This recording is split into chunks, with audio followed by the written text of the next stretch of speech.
Logan Walsh fixait l'horizon poussiéreux de l'Afghanistan depuis sa base avancée. Serrant la lettre arrivée ce matin-là, 6 semaines après le début de sa 3e mission en tant qu'opérateur de la Delta Force, les lettres de Diana étaient devenues plus courtes, plus froides. Celles-ci ne contenaient que des questions logistiques sur les factures et la date exacte de son retour. Rien sur le fait qu'il lui manquait, rien sur l'amour. Mauvaise nouvelle de la maison, demanda le sergent Russell Tanner, le meilleur ami de Logan depuis l'école des Rangers. Diana est différente. Quelque chose ne va pas. Logan plia la lettre et la glissa dans la poche de sa poitrine. Ça dure depuis mon départ. Russell lui tapa sur l'épaule. Tous les mariages traversent des moments difficiles pendant les déploiements. Tu arrangeras ça à ton retour. Mais l'instinct de Logan, celui qui l'avait maintenu en vie à travers 2 missions précédentes dans les opérations spéciales, lui disait qu'un problème plus profond se tramait en 13 séances de mariage. Diana avait été son roc. Ils avaient surmonté ses entraînements, ses missions classifiées, les longues séparations. Qu'est-ce qui avait changé? À l'abri.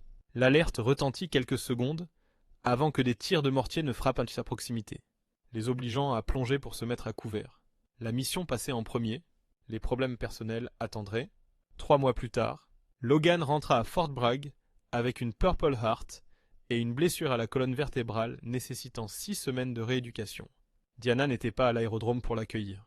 À la place, il prit un taxi jusqu'à leur modeste maison de style ranch en périphérie de Fayetteville. L'atmosphère de la maison lui parut immédiatement étrange. Les coussins préférés de Diana avaient disparu du canapé, les photos de mariage qui ornaient habituellement le couloir s'étaient volatilisées. Logan posa son sac de voyage. Ses sens aiguisés par le combat envoyaient des signaux d'alerte. Diana sortit de la cuisine, surprise de le voir. Ses cheveux blonds étaient coiffés différemment, avec un style plus coûteux. Elle portait des vêtements qu'il n'avait jamais vus. « Tu es rentré tôt, » dit-elle, sans s'approcher pour l'enlacer. Évacuation médicale. J'ai pris des éclats d'obus. Logan désigna son dos. Rien qui mette fin à ma carrière. Diana hocha la tête, les bras croisés sur sa poitrine en un geste protecteur. Il faut qu'on parle. Logan avait interrogé des combattants ennemis, traversé des champs de mines, survécu à des fusillades qui avaient décimé la moitié de son unité.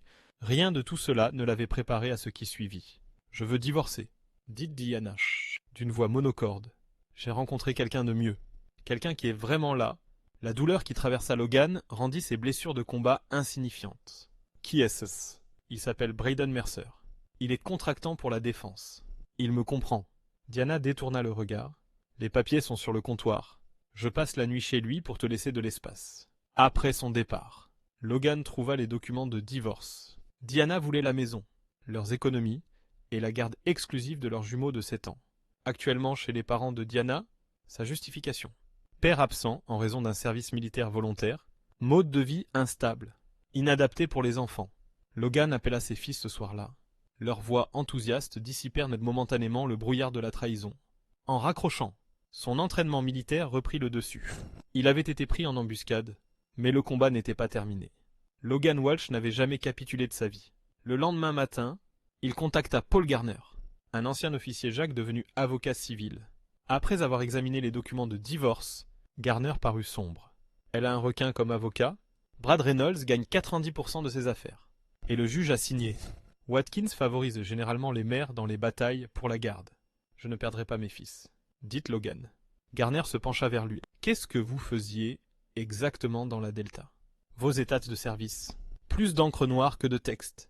L'expression de Logan se durcit. Rien dont je puisse parler. Mais j'ai des compétences et des relations. Au cours des 2 semaines suivantes, Logan sembla se conformer à toutes les exigences judiciaires. Il emménagea dans un petit appartement, assista à des sessions de médiation et prépara des déclarations financières. Diana et Braden affichaient leur relation en ville. Tous deux conduisaient de nouvelles voitures de luxe. Les réseaux sociaux de Diana mettaient en avant des dîners coûteux et des escapades de week-end. Pendant ce temps, le congé médical militaire de Logan se prolongeait. Après une séance de rééducation, Logan aperçut Braden qui attendait dans le parking. Le contractant, plus jeune, plus grand, vêtu de manière coûteuse, s'approcha, la main tendue. Sans rancune, mec, ces choses arrivent. Logan fixa la main offerte jusqu'à ce que Braden la retire maladroitement. Je suis là parce que je me soucie de tes enfants, continua Braden. Diana dit que tu es un bon père, juste indisponible. Je veux que tu saches que je les traiterai bien. On pourrait peut-être organiser des visites pour les fêtes. Tu connais mes fils depuis quoi? 3 mois. Et tu planifies leur avenir. La voix de Logan restait mesurée, contrôlée. Le sourire de Brayden vacilla. Diana dit qu'il m'appelle déjà papa.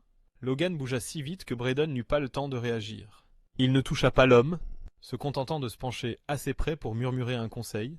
En combat, ne révèle jamais ta position à l'ennemi. En s'éloignant, son téléphone vibra avec un message de Russell. Colis sécurisé. Opération retour à la maison lancée. La salle d'audience temporaire était silencieuse, hormis le tapotement rythmique du stylo du juge Watkins contre son bloc-notes. Les audiences préliminaires de divorce étaient généralement simples, mais celle-ci s'éternisait dans sa 3e heure. Madame Walsh, poursuivit le juge. Vous maintenez que la carrière militaire du sergent Walsh le rend inapte à être le gardien principal de vos enfants. Diana hoqua la tête avec assurance. Oui, votre honneur. Mon mari à 100 ans a été physiquement présent, moins de la moitié de la vie de nos fils. Ils ont besoin de stabilité. Son avocat, Reynolds, ajouta, et avec les blessures du sergent Walsh et la possibilité d'un redéploiement, l'intérêt des enfants est clairement mieux servi en restant avec leur mère. Logan était assis calmement à la table des défendeurs, sa posture militaire inébranlable. Il avait à peine parlé pendant les débats, laissant son avocat répondre aux questions. Le juge Watkins l'avait remarqué. Sergent Walsh, avez-vous quelque chose à ajouter avant que nous ajournions? Pour la première fois, Logan prit la parole directement. J'aimerais soumettre des preuves supplémentaires concernant les arrangements de garde.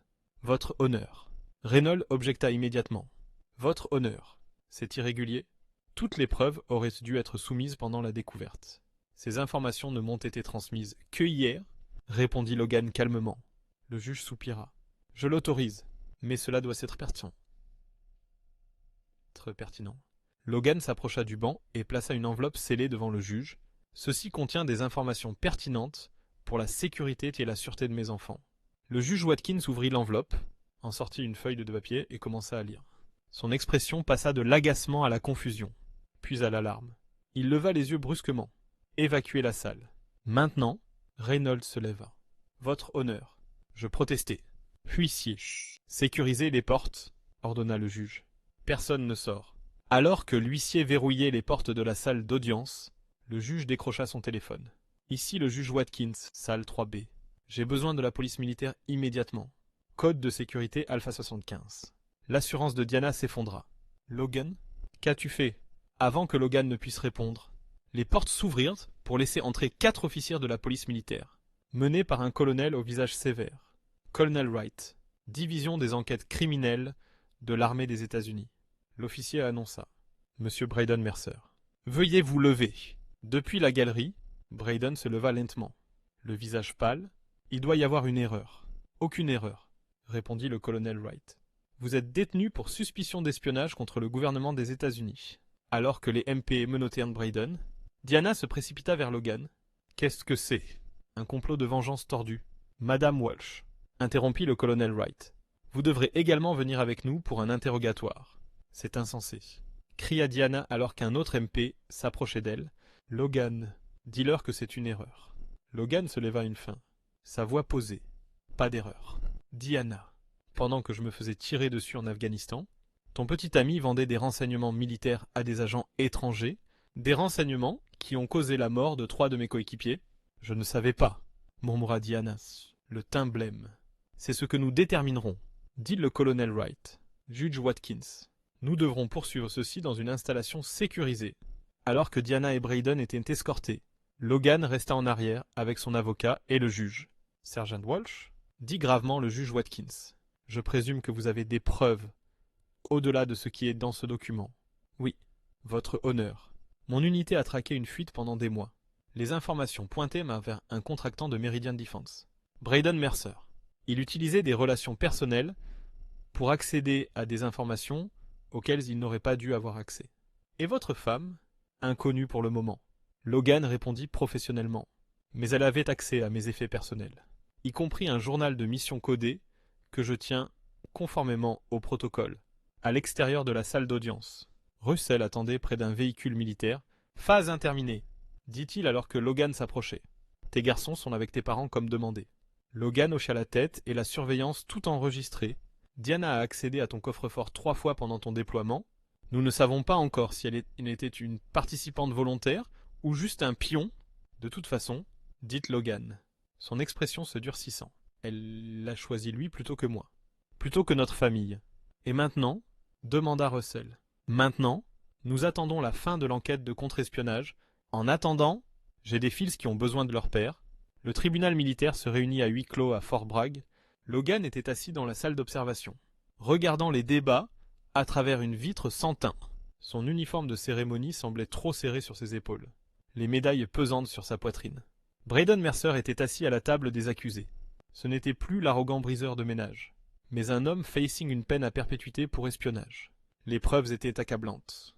Des documents classifiés trouvés sur ses appareils personnels, des comptes offshore contenant des paiements traçables à des services de renseignement étrangers, des communications cryptées avec des agents dans 3 pays.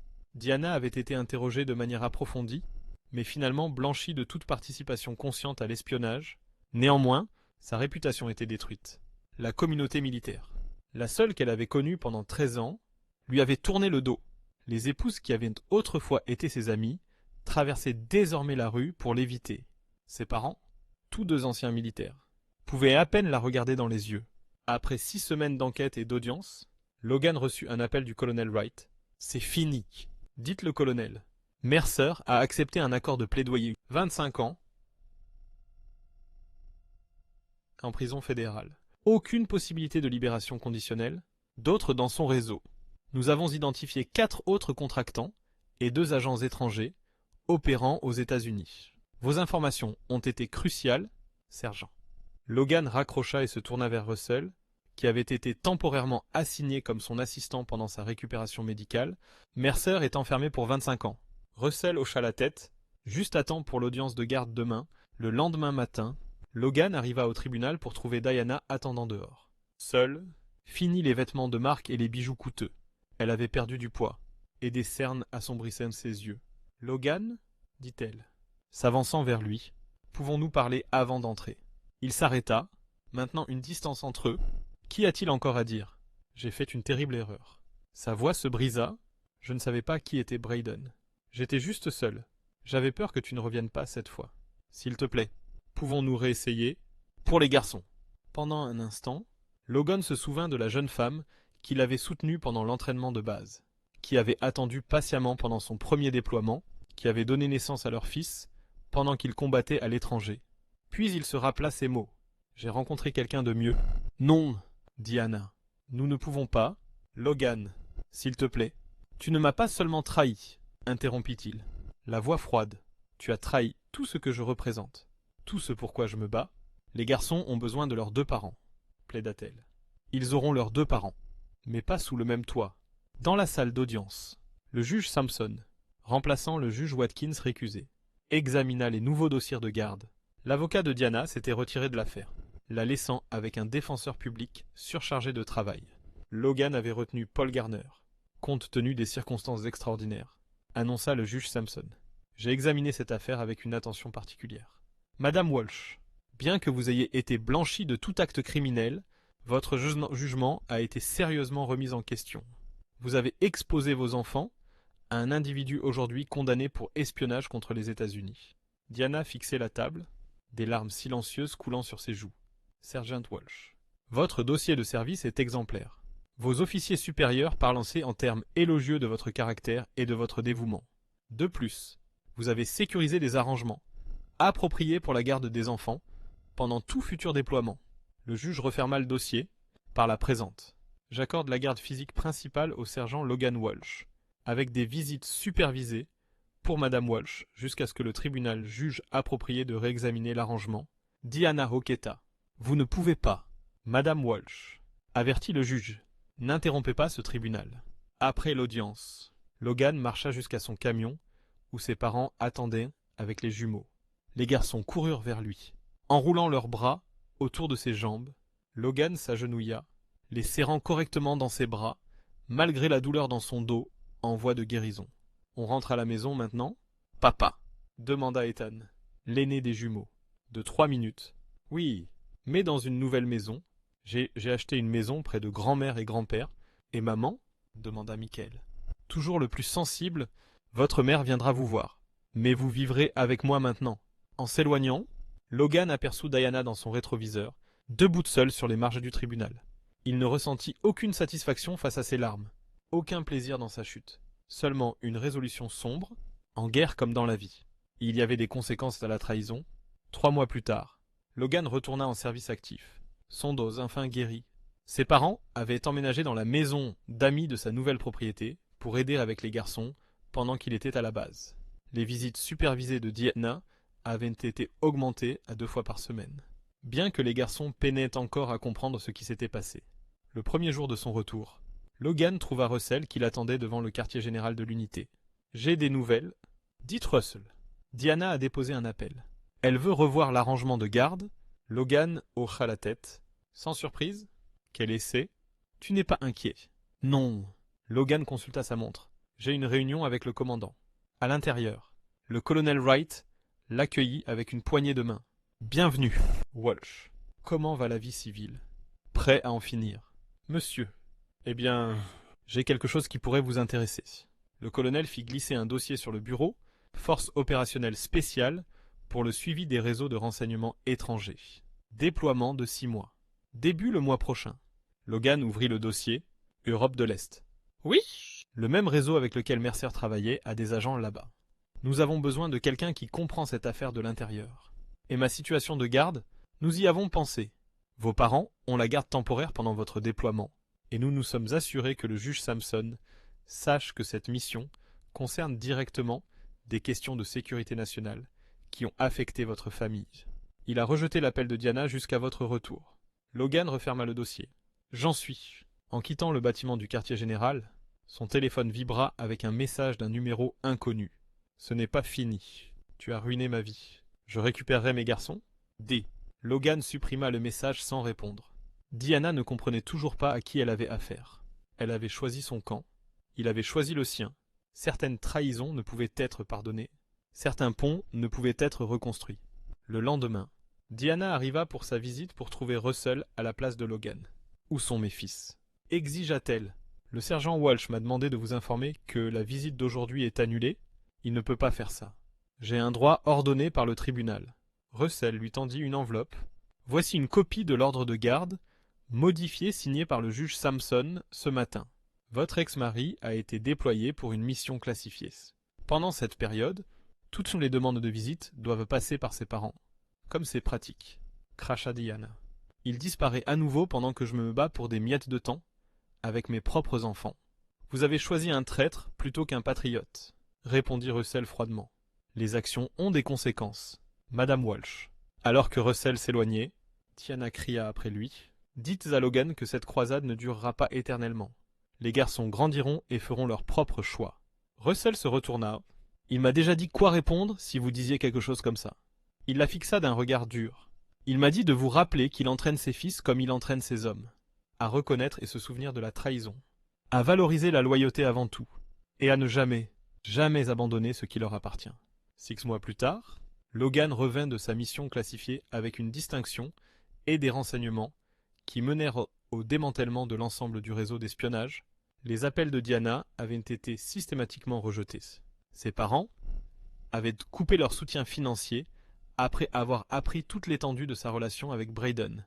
Elle avait été forcée de déménager dans un petit appartement et de prendre un emploi au salaire minimum. Pour le 8e anniversaire des garçons, Logan organisa une fête dans leur nouvelle maison. Les amis des garçons de l'école vinrent, ainsi que plusieurs familles militaires. Diana arriva à l'heure désignée, portant des cadeaux modestes qu'elle pouvait à peine se permettre. Logan observa depuis la terrasse, alors qu'elle interagissait maladroitement avec les enfants, qu'elle avait autrefois été prête à lui enlever. Elle croisa son regard, son expression implorant la clémence. Le pardon, un signe que sa vendetta pourrait un jour prendre fin. Logan se détourna sans un mot et rejoignit la fête. Certaines dettes ne pouvaient jamais être remboursées. Certaines blessures ne guérissaient jamais.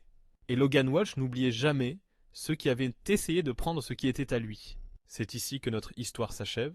Partagez vos pensées dans la section des commentaires. Merci pour votre précieux temps. Si vous avez aimé cette histoire, assurez-vous de vous abonner à cette chaîne. Cela m'aiderait énormément. Cliquez sur la vidéo que vous voyez à l'écran et je vous y retrouverai.